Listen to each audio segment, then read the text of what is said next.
Help करें। और सम्यक दर्शन के बारे में जान रहे हैं, उस सम्यक दर्शन के बारे में जान रहे हैं कि जिसको जानने के बाद हमें अपनी आत्मा का बोध होता है। हम अपनी आत्मा से राग द्वेष को अलग करते हैं कब? जब हम सम्यक दर्शन को जानते हैं। यह सम्यक दर्शन उन अनादिकाल से चल रही कर्म संतति को दूर करने के लिए है। यह लक्ष्य हम भूले न जाए, इसलिए आपको बता दें, जितने भी धर्म हैं, जितने भी निमित्त हैं, वे सब किस लिए हैं? राग द्वेष और कर्मों को दूर करने के लिए ही हम संसार से पार होने के लिए ही सारा पुरुषार्थ करते हैं। यदि हमारा पुरुषार्थ तो चल रहा है लेकिन राग द्वेष कम नहीं हो रहा तो क्या होगा? तो कुछ सार्थक होगा? तो फिर कुछ भी सार्थकता नहीं होगी। निमित्त मात्र किस लिए मिले हैं? यह पंच परम देव, यह जिनवाणी माँ, निर्ग्रंथ गुरु की वाणी, निर्ग्रंथ गुरु क्यों मिलते हैं? कि हम अपनी आत्मा में सम्यक दर्शन का दिया जला ले। हम अपनी आत्मा से परद्रव्य को अलग समझ जाएं। हम अलग हैं, परद्रव्य अलग है। मात्र इसके लिए ही ये सब निमित्त मिले हैं। तो अब अपनी बात चल रही है सम्यक दर्शन के 8 अंगों की, जिनमें से कितने अंगों की चर्चा चल गई? निशंकित अंग में कौन से अंग के बारे में बताया था? कौन से अंग की उपमा दी है? दाहिना पांव। और कांचित अंग में किसको उपमा दी है? बायां पांव। उसके बाद कांचित निर्विक चिकित्सा में बायां हाथ। और उसके बाद अमूढ़ दृष्टि में पीठ। अमूढ़ दृष्टि को किस अंग की उपमा दी है? पीठ की। जब भी मिथ्यात्व के अनायतन आ जाए, कोई मिथ्या दृष्टि जीव आए और वह विसंवाद कर रहा हो तो उससे वार्तालाप नहीं करना। उससे वार्तालाप यदि करते हैं तो वह उपसर्ग कर सकता है, इसलिए मिथ्या दृष्टियों से कोई भी वार्तालाप नहीं करना। तो उस तरफ हमको पीठ कर देनी है, उस तरफ मुख लेकर के जाना। इसलिए अमूढ़ दृष्टि अंग को उपमा दी गई है पीठ के। पीठ। अब उसके बाद कौन सा अंग आता है? उपगुहा। उपगुहा अंग के लिए उपमा दी गई है नितंब को, कि जिस प्रकार से हम अपना पृष्ठभाग छुपा लेते हैं, कभी भी किसी को दिखाते हैं, उसी प्रकार से दूसरों के दोषों को ढक लेना और अपने गुणों को ढक लेना। ये 2 प्रकार से होता है उपगुहन। अपने गुणों को ढक लेना और दूसरों के दोषों को। अपने गुणों को ढके रहो, सामने वाला कहे कि आप में यह चीज है, तब आप गुणवान हो, ज्ञानी हो। और आप अपने मुख से कहते हो तो आप गुणवान भी नहीं हो और ज्ञानी भी नहीं। तो इसलिए क्या करना? अपने गुणों को ढकना है और दूसरों के दोषों को ढक लेना। ये कौन सा हो गया? उपगुहन। उसके बाद कौन सा अंग आया था? स्थितीकरण।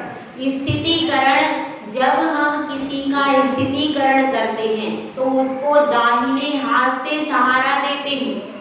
दाहिने हाथ का अवलंबन लेकर के क्या करते? गिरते हुए को जब उठाना होता है, कैसे उठाते?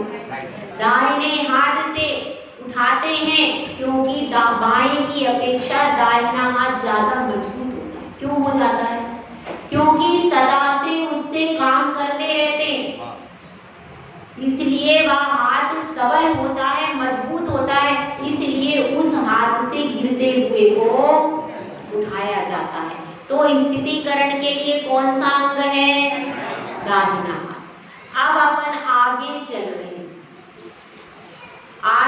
रहे हैं और यह बहुत ज्यादा महत्वपूर्ण है। यदि यह अंग कमजोर है तो आपके बाकी के अंग व्यवस्थित रह नहीं सकते, और ना परिवार बंधा रह सकता है, ना देश बंधा रह सकता है, ना विश्व बंधा रह सकता है। कि बांधने के लिए, एक साथ रहने के लिए इसकी बहुत ज्यादा वर्तमान में आवश्यकता है। कौन सी ऐसी चीज है? वात्सल्य। यदि परस्पर वात्सल्य का भाव नहीं है तो आप एक साथ बैठ नहीं सकते, एक साथ घुल मिल के रह नहीं सकते। तो इसलिए इसकी परम आवश्यकता है, और इसी का वर्णन आचार्य समंतभद्र स्वामी कर रहे हैं। तो अभी हम सब उसी कारिका का उच्चारण करेंगे। स्वायुत्थान्यपि सद्भाव सनाथापेत केतवा प्रतिपत्तिर्यथा योग्यम् वात्सल्यमभिलप्यते। स्वायुत्थानमपि सद्भाव सनाथापेत कैतवा प्रतिपत्तिर्यथा योग्यम् वात्सल्यमपि लप्यते। इसमें क्या बतला रहे हैं? स्वायुत्थान्यम प्रति। स्वायुत्थान्य का अर्थ क्या है? क्या है? अपने साधर्मी बंधु। अब आपके लिए साधर्मी बंधु कौन है? बताइए, कौन है आपके लिए साधर्मी बंधु? कौन होगा? कौन होगा? प्रति। जो साधर्मी बंधु कौन है आपके लिए? वह जिसने जिन कुल में जन्म लिया है वो आपका साधर्मी बंधु। कौन हुआ? जिसने जिन कुल में जन्म लिया है, जिसका धर्म आपका धर्म मैच करता है, वह कौन है? साधर्मी का मतलब क्या? जिसका धर्म आपका धर्म मैच करता है, एक ही धर्म है। वह कौन सा धर्म है? जिन धर्म। जो जिन धर्म का पालन करता है वो कौन हो जाएगा? हमारा, वह हमारा साधर्मी है। अन्य जितने भी हैं वे साधर्मी की श्रेणी में नहीं आते। ठीक है, तो इतना हमें कन्फर्म हो जाना चाहिए कि हमारे लिए स्वायुत्थान का मतलब क्या है? साधर्मी व्यक्ति के प्रति ही यहाँ पर व्यवहार करने की बात कही गई है, और उसके प्रति क्या भाव रखना है? सद्भावना का व्यवहार रखना। सद्भावना क्या चीज है? क्या कहते? बताओ आप लोग, किसको सद्भावना कहते? अच्छी भावना। एक तो होता है दुर्भावना, मतलब बुरी भावना, दूसरे के लिए अपमान करने की, उसका तिरस्कार करने की, उसको कष्ट पहुंचाने की भावना कैसी है? दुर्भावना। और दूसरे का उत्थान करने की, उसकी सहायता करने की, उसको धर्म में प्रेरणा देने की भाव क्या है? सद्भाव। तो उसके जो अपने साधर्मी बंधु हैं उनके प्रति कैसी भावना रखनी है? सद्भावना रखनी है, उनको धर्म में आगे बढ़ाना। अब क्या होता है, कोई नया बच्चा आया है, ठीक है, नया व्यक्ति कहाँ आया? यहाँ आपके आदिनाथ बेड़वा वाले बाबा के पास अभिषेक करने, ठीक है। अब वह बच्चा नया आया है, उसको नहीं पता कलश कहाँ रखते हैं, कैसे क्या करते हैं। अब उसने जहाँ पर कलश रखना चाहिए वहां पर कलश नहीं रखा, या फिर उसने ध्यान नहीं रखा, कहीं वह छू गया, ऐसा कुछ हो गया। अब आपको क्या करना चाहिए भाई? अब उस बच्चे को कुछ को समझ में नहीं आता है, यहाँ पर कलश नहीं रखते, यहाँ पर छू रहा है, वहां पर छू रहा है, ऐसे अभिषेक होता है। दूसरे दिन वो बच्चा आ जाएगा। उस बच्चे को पहली बार जब आया है तो उसको बिल्कुल संभाल करके रखना। किसको? उसके पापा संभाले, उसका परिवार संभाले, हम क्यों संभाले? नहीं, वह बच्चा आपके समाज का है, आपका साधर्मी है। यदि वह अपने पिता के साथ नहीं भी आया है तो भी आपको अपना बच्चा समझ करके उसको आगे बढ़ाना। यदि वो छू भी गया तो उसको प्रेम से कहो कि भाई ऐसा नहीं करना है, अब अपन ऐसा करना, अब कपड़े बदलाओ, कल से आप ऐसा करना। उसको इतने प्यार से समझाओ कि वह व्यक्ति दोबारा आ जाए और हमारे मंदिर में अभिषेक करने वालों की संख्या बढ़ जाए। यदि हम पहली स्टेप में उसको ऐसे कर देंगे तिरस्कार तो क्या होगा? वो बच्चा दोबारा नहीं आए। इसलिए उस समय पर संभलने की जरूरत है। इसीलिए यहाँ पर कहा है सद्भावना होना चाहिए हमेशा। ये नहीं सोचना ये मेरे घर का है, ये बाहर का, वहां पर ऐसा कुछ भी व्यवहार नहीं करना। जो साधर्मी है उसके साथ सद्भावना ही होना चाहिए, दूसरा कुछ भी नहीं। अब साधर्मी व्यक्ति कोई पहले आ रहा है, कोई ज्यादा जानता नहीं है, किसी से कोई बात हो जाए तो उसको ऐसे संभाल के करो कि उसका स्थितीकरण भी हो जाए और अपनी संख्या भी वृद्धि होती रहे, संख्या में कमी न हो।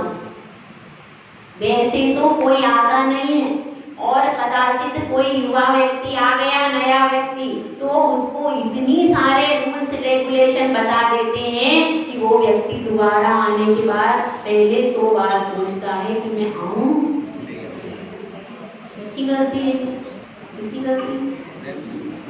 कोई नया नया पूजा करने के लिए आया और जो हमारी सीट थी उस पे बैठ गया। मैं यहाँ पर इधर करता हूँ आदिनाथ की बेड़वा वाले बाबा के पास में, मैं वहाँ नेमीनाथ में करता हूँ, जहाँ पर मैं बैठ के रोज पूजा करता हूँ वहाँ पे कोई अजनबी बैठ गया। अरे सर आज तो मन ही नहीं लगा, क्या मेरा जो स्थान फिक्स था उसमें वो बैठ गया, कैसे उठाए सब, आज तो मन ही नहीं लगा पूजा में, क्या है ऐसा हो जाता है। तो फिर क्या होगा? कोई नया व्यक्ति बैठ गया और उसको कहते यहाँ कल यहाँ से नहीं बैठना, कल यहाँ पर है दूसरी जगह बैठना, यहाँ पर क्या है हम बैठते हैं, आपको पता नहीं है, हमें आज नया आया। क्या नया आया? क्या ऐसा उसको कह दिया और वो बेचारा पहले बार तो आया था और उसको पहली बार में भी पूरा पुरस्कार, अब वो दूसरे दिन नहीं जाएगा, क्या होगा? मंदिर से उसको वैराग्य हो जाएगा, मंदिर से भी लोगों को वैराग्य हो जाता है। चौके में ऐसे कोई आ गया नया नया, उसको भाषण पहले हो गया तो दूसरे दिन वो चौके में दिखेगा ही नहीं। ऐसा सब नहीं करना, बहुत सावधानी की जरूरत है। नया व्यक्ति कोई आए तो उसको शुद्धि का ध्यान तो रखवाना है, करवाना सब कुछ आपके मेथड से ही होगा, लेकिन उसको प्रेम से ऐसे टैकल कर लो कि उसको लगे भैया बहुत अच्छे, मुझे आज अच्छा बता दिया, अब मैं कल से ऐसा ही करूँगा। उसको आपके ऊपर भी प्रेम हो जाए और मंदिर से भी प्रेम हो जाए, दोनों चीजों से प्रेम हो जाए, ऐसा उसका टैकल होना चाहिए। ठीक है, तो अब वो कैसे होगा उसके लिए यहाँ पर बता रहे हैं आचार्य श्री, क्या बताया? सनाथा पेत केतवा, इसका अर्थ क्या है? कि वह व्यक्ति कैसा है? पेत केतवा, अपेत केतवा, यानी छल कपट से रहित। अब आप उसमें छल कपट नहीं रखना, जो आप सद्भावना कर रहे हो उसमें छल कपट का व्यवहार। किसी भी प्रकार से केवल मात्र सहज सद्भावना होना चाहिए, उसमें अपना कि नहीं अब मैं इसको जोड़ लूंगा तो ये मेरी दुकान में इतना माल लेके जाएगा, ये क्या है, ये मायाचारी से आप जोड़ रहे हो। ऐसा धन का लोभ के कारण और छल कपट करते हुए व्यवहार नहीं करते। यहाँ पर बिल्कुल सहज भाव से एक सद्भावना होती है, उसकी चर्चा यहाँ पर चल रही है। और यथा योग्यम शब्द आया, क्या लिखा है इधर देखिए नीचे, प्रतिपत्तिर यथा योग्यम। क्या करना है, यथा योग्य करना है व्यवहार, सबके साथ समान व्यवहार नहीं करना। जो व्यक्ति नया आया है उसको विशेष संभाल की जरूरत है, जो नया एंट्री करा उसको विशेष संभाल की जरूरत है, तो उसके साथ विशेष प्रेम का परिचय देना होगा। बाकी आपके साथ में जो प्रतिदिन पूजा कर रहे हैं, प्रतिदिन आपके साधर्मी हैं, उनके साथ में उतने प्रेम का परिचय दो अथवा ना दो, वो तो रेगुलर आते हैं, रेगुलर आते रहेंगे, लेकिन उस व्यक्ति के प्रति विशेष व्यवहार आपको करना पड़ेगा। ठीक है, तो इसलिए यहाँ पर बता रहे हैं यथा योग्यम। कोई बड़ा बुजुर्ग है हमसे, तो उसके साथ कैसा व्यवहार करेंगे, उसके साथ थोड़ा सा रेस्पेक्टेबल व्यवहार। और जो बच्चा है उसके साथ कैसा व्यवहार होगा। सबके साथ आप मुखौटे चेंज कर लेते हो, कहाँ पर, घर में। घर में जितने संबंध उतने मुखौटे। जब आप पति के सामने जाते हो तब आपका चेहरा अलग रहता, बिल्कुल पहले देख लेते हो मूड क्या कैसा है, अच्छे है, अच्छा है कि खराब है, कैसा है। जैसा मूड होगा वैसा प्रश्न होगा। इतनी महिलाएं चतुर होती कि नहीं। जैसा आपका मूड पहले देख लेंगी, गुस्सा आ रहा है तो ज्यादा बात नहीं करेंगी, हाँ आपको फिर थोड़ा प्रेम से फिर चाशनी थोड़ी ज्यादा बढ़ जाएगी। जैसे आपको गुस्सा आ रहा है तो मक्खन और चाशनी की क्वांटिटी थोड़ी सी बढ़ जाएगी। और देखा कि आज तो प्रसन्न है तो फिर जो चाहे सो मांग लो। फिर वो अलग तरह के शब्द होंगे और अलग तरह की मुद्रा होगी। सही है, हाँ अलग ही प्रकार का क्या व्यवहार होता है, कितना व्यवहार चेंज है। बच्चा है उसके साथ अलग तरह का आपका व्यवहार है कि नहीं, सब व्यवहार अलग अलग रहता है। तो फिर मंदिर में, आहार दान में आदि में सब में भी आपको व्यवहार अपना यथा योग्य रखना है। वहां पर भी ऐसा नहीं हो जाए कि किसी साधु को यदि किसी के निमित्त से अंतराय हो जाए तो उसको चौके में दूसरे दिन घुसने नहीं देना। फिर कह देते हो अरे भैया नहीं आना, आपके कारण से ऐसा हो गया। अरे भैया जब वो सामने वाला आया था आपके यहाँ चौके में आहार देने तो आपको क्या करना चाहिए था, उसको कहते कि बहन जी थोड़ा सा 1 मिनट करके उसका सामान आपको शोधन करना चाहिए। 2 बार शोधन करके फिर आप उसके हाथ में देते तो अंतराय भी नहीं होता और वो उस व्यक्ति का सम्मान भी बना रहता और व्यक्ति खुश होके जाता, हाँ आंटी जी बहुत अच्छी है, देखो उन्होंने देख लिया इसमें बाल था, यदि हम दे देते तो क्या हो जाता, वो व्यक्ति आपसे भी जुड़ जाएगा और महाराज का अंतराय भी नहीं। तो ऐसे जोड़ना किसको सीखना पड़ेगा, हम सबको सीखना है ऐसे जोड़ना। तो अब अपनी आगे बात चल रही है प्रतिपत्तिर यथा योग्य व्यवहार करें। और फिर आगे बात चल रही है वात्सल्यमपि लभ्यते। तो यह सारे काम कब होंगे, जब हृदय में वात्सल्य होगा। साधर्मी के प्रति वात्सल्य यदि नहीं है तो आप प्रेम का एक शब्द भी मुख से निकाल नहीं सकते। जब कहते हैं मन में हो सो वचन उचरिए, यदि हृदय में वात्सल्य नहीं है तो मीठे वचन निकल सकते क्या, नहीं निकलेंगे। इसलिए सबसे पहले हृदय में वात्सल्य को भरो। वात्सल्य यदि हृदय में होगा तो क्या होगा, तो आपका व्यवहार अपने आप अनुकूल और प्रेमपूर्ण हो जाए। वात्सल्य के लिए 6 डाला में आया है, क्या आया है, धर्मी सो गोवत्स प्रीतिसम। धर्मी के साथ में बात यही कही जा रही है। जो यहाँ पर लिखा है संस्कृत में, उसमें लिखा है हिंदी में। जो साधर्मी है उसके साथ में कैसा व्यवहार? गाय और बछड़े। मुझे तो आज तक ये नहीं समझ में आता, इतने बड़े बड़े आचार्य हैं, जानवरों के उदाहरण देते, कहीं मेढक का आता, कहीं सुअर का आता है, इतने जानवरों के उदाहरण देते, कोई मनुष्य भक्ति वाला नहीं मिला। बताओ, कोई मनुष्य भक्ति वाला नहीं मिला तो मेढक को पकड़ लिया। बताओ, मेढक का उदाहरण भक्ति में आता है, महावीर अष्टक में आता है। सूकर का उदाहरण आता है उसमें, बसंती का दान में।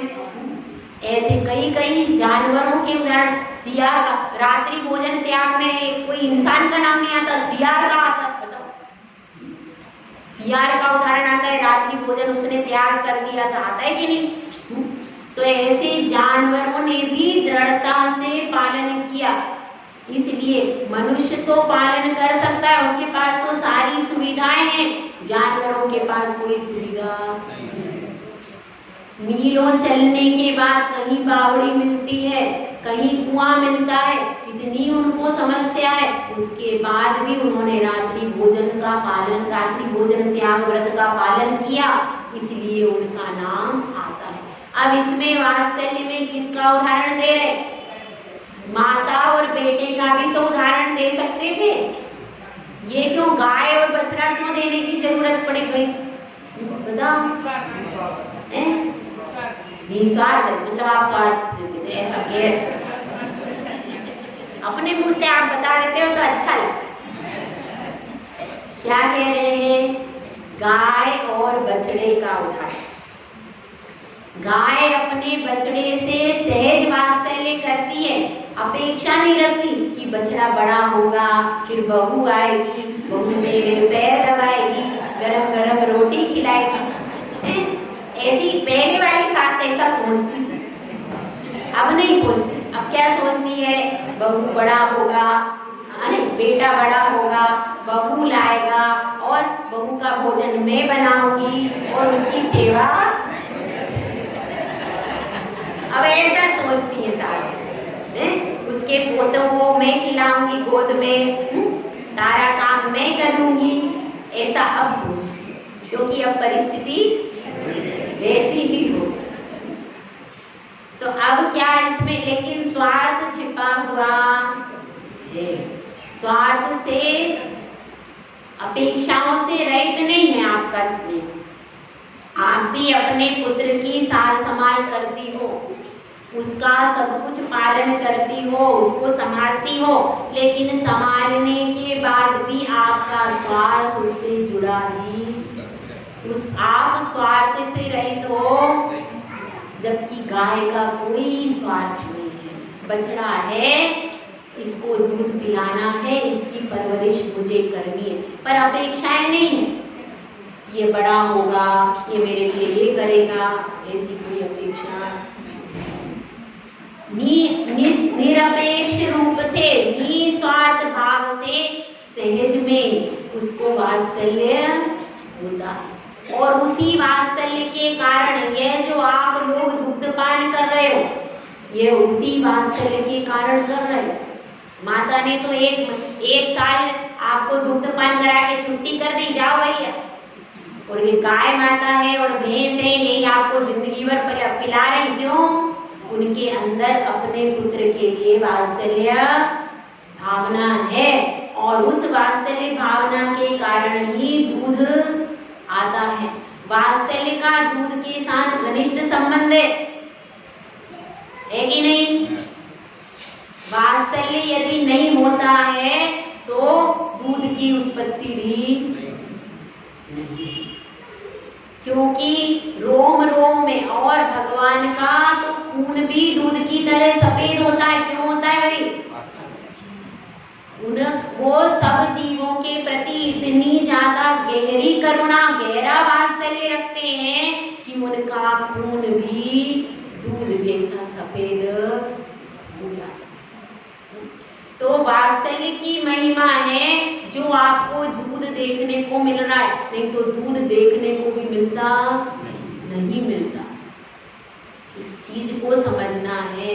इतना गहरा वात्सल्य किसका होता है? अनंत प्रभु के हृदय में होता है और गाय के पास होता है। वह स्वाभाविक रहता है। वैसे तो सच्चा वात्सल्य अनंत प्रभु का ही है, उसमें तो किसी भी चीज की अपेक्षा ही नहीं है। और यह तो सम्यक दर्शन का गुण है। तो दर्शन, ज्ञान और चारित्र से संपूर्ण अनंत भी है और सिद्ध भी है।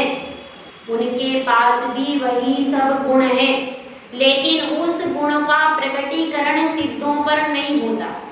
वह बाहर उस गुण का प्रकट नहीं करते, लेकिन अपनी आत्मा में तो उनका वात्सल्य है, जो क्योंकि अनंत गुण के स्वामी सिद्ध परमेश्वरी हैं। उनमें वात्सल्य गुण है कि नहीं? करुणा गुण है कि नहीं? वो सारे गुण हैं। लेकिन अब उनका वात्सल्य केवल अपनी साधर्मी स्वयं की आत्मा से ही है और परद्रव्य से उनका वात्सल्य भाव है, लेकिन व्यक्त होता वह तो लीन अपनी आत्मा में ही है, लेकिन वह गुण तो कहीं चला नहीं जाता। वह गुण उनके साथ ही है। लेकिन अनंत भगवान अभी संसारी हैं, देह सहित हैं, ओंकार ध्वनि फिर रही है और उनका वात्सल्य प्रकट हो रहा। वह जगह जगह धर्म के अनुराग से जा रहे हैं जीवों को प्रतिबोध करने। यह सब वात्सल्य भावना है उनके हृदय की, तभी वो जीवों का कल्याण कर पा रहे। यदि वात्सल्य नहीं होता हृदय में तो फिर क्यों कल्याण कर, कोई प्रयोजन ही नहीं। तो लौकिक उदाहरण दिया गया है कि जिस प्रकार से गौ माता होती है, वह अपने बछड़े को दूध पिलाती है और उस बछड़े से जो बच जाता है उसको आप लोग पी लेते हो कि नहीं? और पूरा संसार उसी से अपना पेट भरता है। यह सारी चीजें बनती हैं।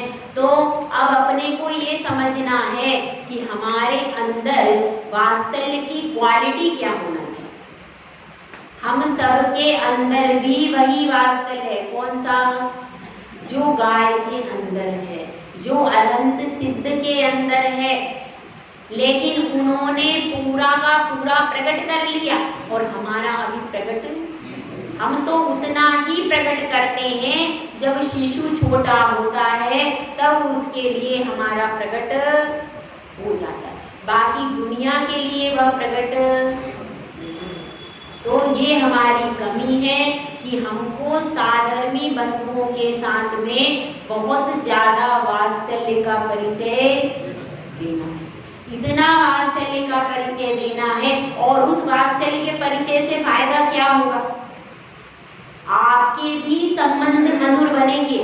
एक बार एक व्यक्ति जुड़ गया तो वह व्यक्ति जीवन भर आपको याद रखेगा कि इन्होंने हमें धर्म में आगे बढ़ाया, इनकी वजह से आज हम पूजा करने आते, इन्होंने सिखाया हमको शुरू से कैसे आगे बढ़ना है, कैसे रखना है, कैसे अभिषेक करना है। वह जिंदगी भर आपको याद रखेगा और आपकी कोई विपत्ति आएगी, कोई परेशानी आएगी तो वो पहले आकर के खड़ा हो जाए।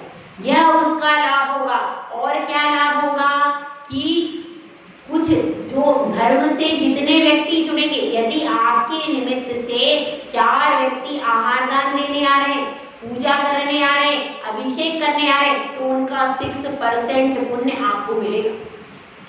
उसका 6% आपको मिलेगा, क्योंकि आपकी प्रेरणा से वह प्रवचन में आहार में आए, तो उसका 6% किसके खाते में जाएगा? आपके खाते में। तो आपका पुण्य अपने आप बढ़ता रहेगा। और यह क्या है? अपना भी कल्याण, आपका कल्याण तो हो ही रहा है, क्योंकि आपने वात्सल्य गुण का परिचय दिया, राग द्वेष को हटाया, आपका भी कल्याण हुआ, पर का कल्याण भी हुआ और आपके पास 6% अलग से पुण्य। तो 3 तरफ का फायदा है। हम तो व्यापारी हैं, तो व्यापारियों के लिए बात करें तो व्यापारी अपना फायदा देखते हैं, और आपने राग द्वेष करके हटा दिया तो क्या होगा? स्वयं आप अपने परिणाम खराब किए, उसके परिणाम और खराब किए मंदिर में, ठीक है, उसके और खराब किए, तो आपके पास पुण्य जो आ रहा था वो भी राग द्वेष करने के कारण, क्रोध करने के कारण वो सारा पुण्य पीछे रह गया। उस दिन की पूजा से जितना कमाया था वह और लेस होकर के आपको मिलेगा, इसलिए उसमें क्या अपना और नुकसान हो। तो इसलिए हमको समझना है कि हृदय में कैसा वात्सल्य जगे, बहुत गहरा वात्सल्य हो कि जिससे हमारी आत्मा भी शुद्ध हो और दूसरे की आत्मा भी शुद्ध हो जाए, वह भी पूजा दान करने की कला अच्छे से सीख जाए। तो ऐसी भावना अपने को रखनी है और इसमें भी बहुत सारे उदाहरण आते हैं। एक तो विश्व प्रसिद्ध उदाहरण है, कौन सा है भाई? विष्णु कुमार महामुनि की, सबने कथा सुनी है? सुनिए। तो अब उस कथा को ही थोड़ा सा सुनाते, कथा थोड़ी लंबी है इसलिए आज दूसरा दृष्टांत नहीं लिया है। तो वह कथा शुरू कहाँ से होती भाई? कौन सी नगरी से? उज्जैनी नगरी में से शुरू होती है कि अवंतिका नाम भी आता है उज्जैनी का। उज्जैनी नगरी में राज्य करते थे, कौन से राजा थे? नहीं पता। वह राजा राज्य करते थे उज्जैनी नगरी में और वहां पर कौन आया? वहां पर मुनिराजों, 700 मुनिराजों का संग आया। कौन से मुनि थे वो? अकंपनाचार्य आदि 700 मुनि थे। 700 मुनियों का संग आया और वहां पर फिर क्या हुआ? वहां पर उन मुनिराज को पता चला कि यहाँ पर जो 4 मंत्री हैं, कौन कौन से? बलि, बृहस्पति, नमूजी और प्रहलाद, ये 4 मंत्री मिथ्या दृष्टि हैं और राजा उनके कहने में ही है। जो मुख्य 4 मंत्री हैं वो कैसे हैं? और राजा किनके अनुसार चलता है? मंत्री के अनुसार। इसलिए अब यदि वो राजा दर्शन करने आएगा तो सबको मौन रहना चाहिए, क्योंकि कदाचित हमारे मुंह से कोई बात निकल गई तो उसके कारण संग पे उपसर्ग हो सकता है। इसलिए कंपनाचार्य ने सब महाराज जी को, सब मुनिराजों को आज्ञा दी कि यदि राजा दर्शन करने आएगा तो आप सब मौन लेकर के आत्मा का ध्यान करना, कोई भी न तो आशीर्वाद देगा न उत्तर देगा, ऐसा उन्होंने सब मुनिराजों को कह दिया। और अब क्या हुआ? अब वो राजा जाने की इच्छा रखता है। वह कहता है इतना बड़ा संग आया है और मुझे दर्शन करने जाना है, लेकिन 4 मंत्री क्या कहते हैं? अरे महाराज वो तो अज्ञानी जीव है, ये जो निर्ग्रंथ गुरु होते हैं ये तो अज्ञानी होते हैं, ये तो कुछ जानते नहीं है, इनका दर्शन क्यों करना? तो राजा कहता कि नहीं, मुझे फिर भी दर्शन करना, इतना बड़ा संग आया, इतने साधु आए हैं, वे साधु महात्मा है, मुझे दर्शन की इच्छा है। तो अब उनकी इच्छा के आगे मंत्री मौन रहते हैं, लेकिन उनके साथ में आते हैं। अब राजा दर्शन करने आया बड़े वैभव के साथ, बड़े उम्मीद के साथ में कि मुझे आशीर्वाद मिलेगा, और राजा दर्शन करने आया, लेकिन सब महाराज सामायिक में बैठ गए, मौन बैठ गए, किसी ने भी आशीर्वाद आदि नहीं दिया, कुछ भी नहीं कहा। अब जैसे ही वे सब फिर वहां से निकल करके बाहर आ गए तो 4 मंत्री कहने लगे, राजन मैंने तो आपको पहले ही बोला था, ये तो अज्ञानी है, इनको कुछ आता नहीं है, और आप दर्शन करने आ गए। मैंने तो पहले ही बोला था इनको कुछ ज्ञान ही नहीं, अगर इनको ज्ञान होता तो कुछ तो कहते, आशीर्वाद देते, आपसे पूछते राजन आप कैसे हो, क्या है राज्य की व्यवस्था, कुछ भी नहीं पूछा। ये कोई बात होती है? इतना बड़ा राजा आ गया और ऐसा होता है क्या? ऐसा उन्होंने 4 मंत्रियों ने भरना था सो भर दी, तो भर दिया कानों में। अब राजा को भी लगा कि वास्तव में लग तो रहा है, क्योंकि कुछ तो बोल देते, आशीर्वाद ही दे देते हाथ उठाकर, लेकिन उन्होंने कुछ भी नहीं किया। यह मूलाचार ग्रंथ में आता है कि मिथ्या दृष्टि से वार्तालाप नहीं करना। यदि आपको वार्तालाप करना है तो किससे करना? साधर्मी से ही वार्तालाप करना, और किसी से वार्तालाप, क्योंकि कदाचित आपने मिथ्या दृष्टि से वार्तालाप कर लिया तो क्या होगा, तो आपके प्राण संकट में पड़ सकते हैं। इसलिए जिस मुनि को अपनी चर्या बहुत विशुद्ध रखनी है वह कभी भी मिथ्या दृष्टियों से वार्तालाप नहीं करना।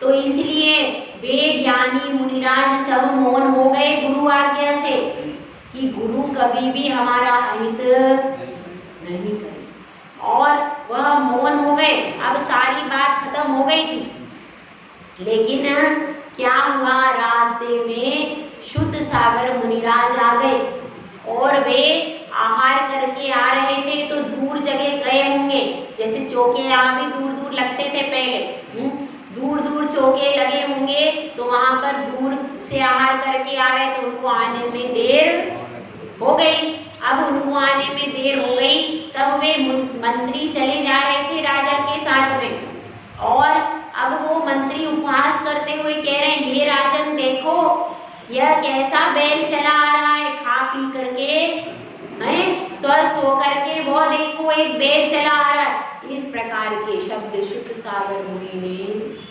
सुन लिए और उन्होंने शास्त्रार्थ शुरू कर दिया। शास्त्रार्थ हुआ तो वो तो कहीं पानी में थे ही नहीं, कहीं किनारे की तो छोड़ दो, कहीं थे ही नहीं, उनका तो कोई ज्ञान था ही नहीं। तो चारों मंत्री शास्त्रार्थ में पराजित हो गए, उत्तर ही नहीं दे पाए। जब उत्तर नहीं दे पाए तो अब उन्होंने सोचा कि ये तो हमारी इंसल्ट हो गई, हमारा अपमान हो गया, अब क्या करें। तो उन्होंने उस वक्त तो राजा के साथ में चुपचाप, लेकिन राजा को ये समझ में आ गया कि यह जब शिष्य इतना विद्वान है तो पूरा संघ भी और उनके गुरु भी विद्वान ही होंगे, क्योंकि एक चावल यदि हम बटलोई में से निकाल के देख लेते हैं तो समझ में आ जाता है कि पूरी बटलोई के चावल पक गए, है ना। ऐसे ही करते हो कि पूरे चावल निकाल के देखती हो, एक चावल निकाल के देखती हो और समझ में, हाँ भैया दाल गल गई। दाल को देखते हैं, चावल को ऐसे ही हम लोग देखते हैं, एक से ही पूरा ज्ञान हो जाता है। इसको पारिशेष न्याय भी कहते हैं। तो अब अपनी बात चल रही है आगे। आगे क्या हुआ, अब वो चारों मंत्रियों को बड़ा बुरा लगा, हमारी राजा के सामने इंसल्ट हो गई, राजा तो हमारा सम्मान ही नहीं करेगा, बताओ। वह राजा जिसके राज्य में हम रह रहे हैं, अब तो बहुत कलंक लग गया, अब क्या करें। तो अपन ऐसा करते हैं, हमारा इन सब मुनियों को प्राणों से रहित करते, ऐसा कह करके पूरे संघ पर उत्सर्ग करने के लिए रात्रि में वे चारों तलवार लेकर के आ गए और संघ पर उपसर्ग करने के लिए आए। लेकिन अब सुबह एक घटना और घटी। क्या घटना घटी? सुबह यह घटना घटी कि जैसे ही वे आहार करके पहुंचे तो उन्होंने पूरी आद्योपांत विवरण आचार्य श्री को सुना दिया कि हे गुरुदेव ऐसे मंत्री, ओहो, अकंपनाचार्य बोले, ओह आपने तो बहुत अनर्थ कर दिया, उनसे तो वार्तालाप करना ही नहीं था, और अब क्या होगा। तो वो कहते हैं कि ये गुरुदेव मेरे लिए क्या आज्ञा है। तो कहने लगे अब तो संघ पर उपसर्ग होगा, तो गुरुदेव मेरे लिए क्या आज्ञा है, आप बताइए कि जिससे ये पूरे संघ पर उपसर्ग टल जाए। यदि आप कहो तो मैं हर प्रकार की परीक्षा देने को प्रस्तुत हूँ, जो आपकी आज्ञा होगी वैसा कार्य करूँगा। तो गुरुदेव विचार करके कहते हैं यह अनर्थ तो हो ही गया, अब तो बचने का एक ही उपाय है। तुमने शास्त्रार्थ किया है, तुम उस वन प्रांगण के रास्ते में जाकर के एकाकी खड़े रहो और रात भर ध्यान मुद्रा में वहीं स्थित रहो। बस आज्ञा मिल गई। शुद्ध सागर मुनिराज ने कुछ प्रश्न नहीं किया, मैं अकेला क्यों जाऊं? आप जैसे होते तो गलती हो गई तो हो गई, ऐसा थोड़ी होता है, मैं क्यों जाके अकेला लड़ूं? ऐसा नहीं कहा उन्होंने। गुरु आज्ञा को शिरोधार्य करके जंगल में जा करके ध्यान मुद्रा में खड़े हो गए। और अब इधर से सामने से आ रहे चारों, वह चारों मंत्री ने देखा अब अपने को जाना है, लेकिन रास्ते में देखा हाँ यहाँ कौन खड़ा है, ओहो ये वही है। देखो अपने को उन लोगों से तो कोई मतलब ही नहीं है, उनने तो अपने को कुछ नहीं कहा, उन्होंने तो अपना कुछ बुरा किया नहीं, तो अपन को क्या करना चाहिए? इनसे ही बदला लेना चाहिए। और इस तरह से उस भावना से उन्होंने क्या किया? मुनिराज पर तलवार से प्रहार किया। अब वन देवता वहां पर था, उसने कहा कि अरे मुनियों पर ऐसा उपसर्ग मेरे होते हुए। वन देवता ने वही चारों को वैसा का वैसा कील दिया। अब क्या हुआ? रात्रि व्यतीत हुई, सुबह प्रारंभ हो गई। सब नगरवासी उज्जैनी नगरी के अपने अपने कार्य के लिए वहां से वन प्रांगण से निकलने लगे।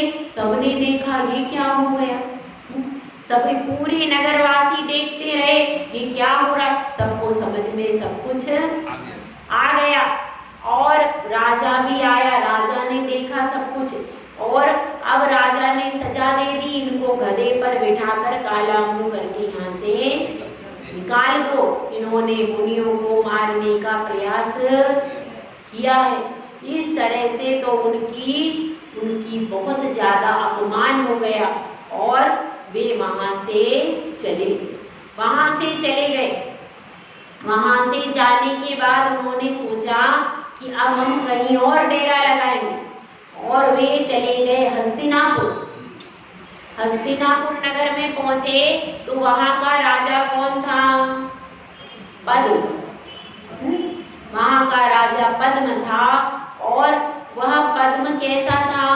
वह विष्णु कुमार मुनिराज का भाई था। मुनिराज उनके भाई थे विष्णु कुमार और वे दीक्षा ले लिए थे। तो अब उसी नगरी में ये लोग पहुंच गए और वहां पर एक सिंहबल नाम का राजा था। वह बहुत परेशान कर रहा था, तो राजा उसके कारण बहुत चिंता में था। अब इन चारों ने क्या किया? उस सिंहबल को मायाचारी करके चालाकी से पकड़ करके बांध लिया और ले आए। तो राजा प्रसन्न हो गए, उसने कहा कि ये मेरा कांटा निकल गया। और इन चारों को कहा तुम्हारी जो इच्छा हो वर मांगो। तो वो चारों कैसे थे? बहुत ज्यादा चालाक थे। चालाक व्यक्ति कभी जब कहो तब नहीं बोलता, वह मौके की तलाश में बैठा रहता है चुपचाप। तो वह भी मौके की तलाश के लिए बैठा। उसने सोचा कि अभी अपन कुछ नहीं बोलेंगे, हे राजन जब हमारी इच्छा होगी तब वर मांग लेंगे। तो राजा ने कहा ठीक है, और उन चारों मंत्रियों को अपने राज्य में रख लिया चारों। अब वे चारों रहने लगे और फिर ये पूरा संघ विहार करके हस्तिनापुर में आ गया। अब ऐसे ही संघ को देखा तो वो सब पहचान गए, ये तो वही संघ है। अब इस संघ पर हमको उपसर्ग करना, इन्होंने हमारा अपमान किया तो उसका बदला लेना है। इस भावना के साथ उन्होंने क्या कहा कि हमको 7 दिन का राज्य, अब वे वचनबद्ध थे तो उनको वचन देना पड़ा और 7 दिन का राज्य दे दिया। जैसे ही राज्य मिला तुरंत उन्होंने पूरा बाड़े से वेष्टित कर दिया और फिर वहां पर क्या करने लगे, तरह तरह से पशुओं की बलि करने लगे और अत्यंत दुर्गंधमय वातावरण पूरा बना दिया। इतनी दुर्गंध आ रही है कि मुनियों के गले पूरे रुंध गए। 7 दिन तक वे कैसे रहे? निराहार रहे मुनिराज। हुआ, फिर वहां पर धरणीधर पर्वत पर एक आचार्य क्या कर रहे थे, ध्यान कर रहे थे। उनके पास में पुष्पदंत क्षुल्लक बैठा था। सारी कारगुजारी क्षुल्लक ही करते थे। अब वहां भी एक क्षुल्लक थे, यहाँ भी एक क्षुल्लक है। बताओ, क्षुल्लक के बिना तो पुराण ही पूरे नहीं होते। पुष्पदंत क्षुल्लक थे, तो उन्होंने क्या देखा, उन आचार्य ने श्रवण नक्षत्र कंपायमान होते हुए देखा। तो उन्होंने क्या कहा, उपसर्ग हो रहा है। अब उन्होंने पुष्पदंत क्षुल्लक को भेजा कि तुम जा करके वहां पर्वत पर जाओ जहां पर विष्णु कुमार मुनिराज जो ध्यान कर रहे हैं, उनको विक्रिया रिद्धि प्राप्त हो गई, इसलिए वही इस कष्ट का निवारण कर सकते हैं। अब पुष्पदंत क्षुल्लक कहाँ पर आया, विष्णु कुमार मुनिराज के पास में आया और उनको कहा कि हे भगवान, आपको विक्रिया रिद्धि उत्पन्न हो गई है, आप जा करके हस्तिनापुर में इस उपसर्ग को दूर कीजिए। तब वे हाथ बढ़ाते हैं तो हाथ बहुत दूर तक चला जाता। मतलब ध्यान में लीन रहते हैं, हमें रिद्धियों की प्राप्ति हो गई, ऐसा वो पुरुषार्थ करते, रिद्धियां अपने आप प्राप्त हो जाती हैं। ऐसा नहीं सोच के बैठे मुझे ये रिद्धि प्राप्त हो जाए, ऐसा यदि सोच के बैठे तो एक भी रिद्धि प्राप्त नहीं होगी। इसलिए आपको समझाते हैं कि भगवान की भक्ति में लीन रहो तो सारा कुछ अपने आप हो जाएगा और आप मांगोगे तो मिलेगा।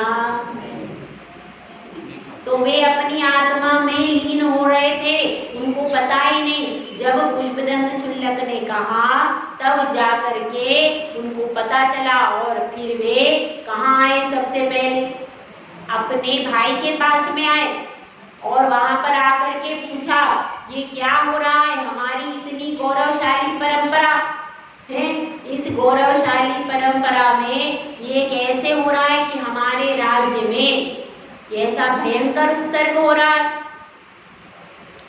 तो क्या कहता है राजा पद्म कहते हैं, वहां पर क्या कहते हैं कि मैंने 7 दिन का राज्य दे दिया और ये दुष्ट अब इस तरह से उपसर्ग कर रहे हैं, अब मैं क्या करूं, मैं वचनबद्ध हूं। तो फिर विष्णु कुमार महामुनि वहां जाते हैं और क्या करते हैं, वहां पर बटुक का वेश बना लेते हैं। अब इसमें 2 प्रकार की बातें आती हैं। एक तो बात यह है कि रिद्धियों का प्रयोग कौन मुनिराज करते हैं, छठे गुण स्थान में होता है रिद्धियों का प्रयोग। तो जब रिद्धि का प्रयोग होगा तो वस्त्र सहित हो सकते हैं क्या, वो नहीं हो सकते, इसलिए वे दिगंबर ही रहे। उन्होंने छोटा रूप बना लिया दिगंबर बन के और फिर वहां पर बलि राजा के पास में चले गए और फिर क्या किया, फिर बाद में जब 3 पग भूमि मांग ली तब फिर क्या किया, तब फिर बड़ा रूप बना लिया। तो ऐसा ही हो सकता है अगर अपन सिद्धांत से देखें।